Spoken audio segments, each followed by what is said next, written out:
न्यूज28 मराठीमध्ये आपले स्वागत आहे। आजच्या मोठ्या बातम्यांबद्दल बोलूया। वाडा पोलीस स्टेशनवर एकता संघर्ष संघटनेचा जन आक्रोश मोर्चा, आदिवासी पीडितांना न्याय देण्याची मागणी। वाडा येथे 14 मे रोजी एकता संघर्ष संघटन यांच्या वतीने हजारो कार्यकर्त्यांचा जन आक्रोश मोर्चा काढण्यात आला। आदिवासी पीडितांना न्याय मिळावा आणि कथित आर्थिक फसवणूक प्रकरणातील आरोपींवर कठोर कारवाई करावी या मागणीसाठी हा मोर्चा आयोजित करण्यात आला होता। मिळालेल्या माहितीनुसार एकता संघर्ष संघटनेने केलेल्या आरोपानुसार उभाठा गटाचे वाडा जिल्हा प्रमुख ओमकार पाटील व इतर काही लोकांनी 115 आदिवासी पीडितांना घरकुल मिळवून देण्याचे आश्वासन दिले होते। सन 2023 ते 2025 दरम्यान प्रत्येक पीडिताकडून सुमारे 20,000 रुपये घेत लाखो रुपयांची आर्थिक फसवणूक केल्याचा आरोप संघटनेकडून करण्यात आलाय। मात्र संबंधित लाभार्थ्यांना कोणतेही घरकुल मिळाले नसल्याने संतप्त आदिवासी बांधवांनी एकता संघर्ष संघटनेच्या माध्यमातून आंदोलनाचा मार्ग अवलंबला। सदर मोर्चाचे आयोजन वाडा बस डेपो ते वाडा पोलीस स्टेशन असे करण्यात आले होते। मोर्चामध्ये मोठ्या संख्येने आदिवासी पीडित आणि त्यांच्या कुटुंबियांनी सहभाग घेतला होता। घोषणाबाजी करत आंदोलकांनी दोषींवर तातडीने गुन्हा दाखल करून अटक करण्याची मागणी केली। मोर्चा पोलीस स्टेशनवर पोहोचल्यानंतर पोलीस प्रभारी किंद्रे तसेच DYSP मेहर यांनी आंदोलकांशी संवाद साधला।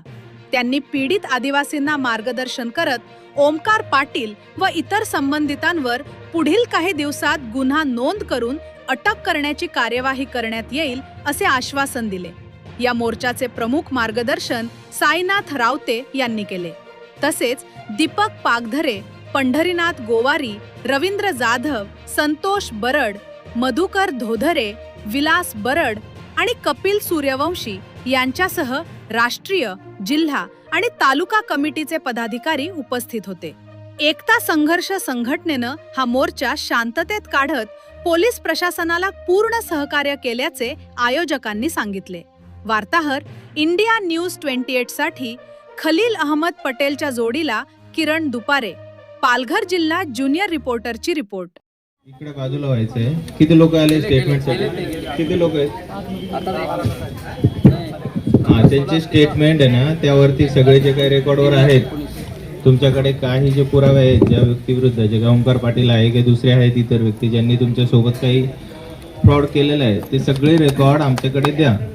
आपल्या स्टेटमेंटमध्ये कोणी कोणाला कधी कसे पैसे दिले ते सगळे आम्ही रेकॉर्डवरती घेतो आणि त्यानंतर जी काही SOP ठरली आहे त्याची एक प्रायमरी इन्क्वायरी असते आणि ती इन्क्वायरी केल्यानंतरच गुन्हा दाखल केला जातो। अशा याच्यामध्ये डायरेक्टली गुन्हा दाखल केला जात नाही।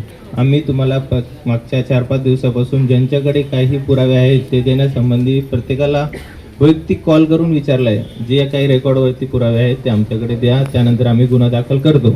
आताही त्या प्रकारेच गुन्हा दाखल केला जाणार आहे। जो काही याच्यामध्ये दोषी आहे त्याला आम्ही सोडणार नाही, पण तुम्ही इथे शांततेत जे काय आहे इथे शांततेत हे थांबा। आता कोणी काही जास्त आवाज करू नका। तुमची काही जी मागणी आहे ती आम्ही पूर्ण करतोय, ठीक आहे? त्यामुळे गोंधळ आणि हे करू नका इथे, ठीक आहे? नाही, काही 2-3 लोक आहे ना, खूपच जास्त जरा स्टंटबाजी किंवा असं गोंधळ, तुम्हाला वाटतंय पोलीस स्टेशनला आलं आणि आम्ही इथे काहीतरी आरडाओरड केलं आणि आम्ही जास्त गोंधळ घातला तर पोलीस लवकर कारवाई करतील, असं काही होणार नाहीये। आम्ही गुन्हा दाखल करतोय आणि जे काही दोषी आहेत त्यांना त्यांच्या विरुद्ध कारवाई करणार आहोत। तुम्ही जास्त स्टंटबाजी करू नका।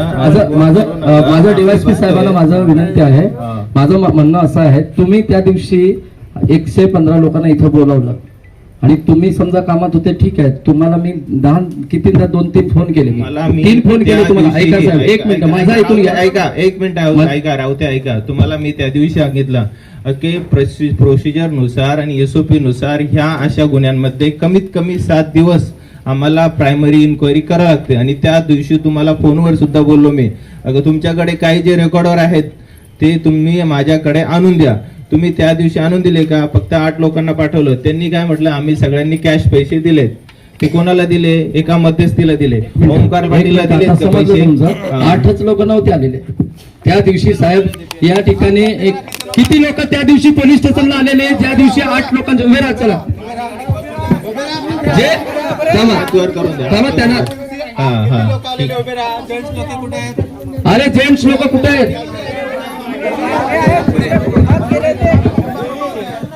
लोक होते फक्त त्यातले जवळपास 15-20 लोक नसतील ठीक आहे ना. मी काय म्हणतोय ज्यांचे आपण आहेत ते सगळ्यांनी ऑनलाईन पैसे दिले का? त्या दिवशी मग या 16 लोकांचा का स्टेटमेंट नाही घेतलं बघा साहेब सांगतात का 8 दिवस मी- लागतात. आता आपण इथे येऊन गेल्यानंतर किती दिवस झाले? 8 दिवस होऊन गेले ना.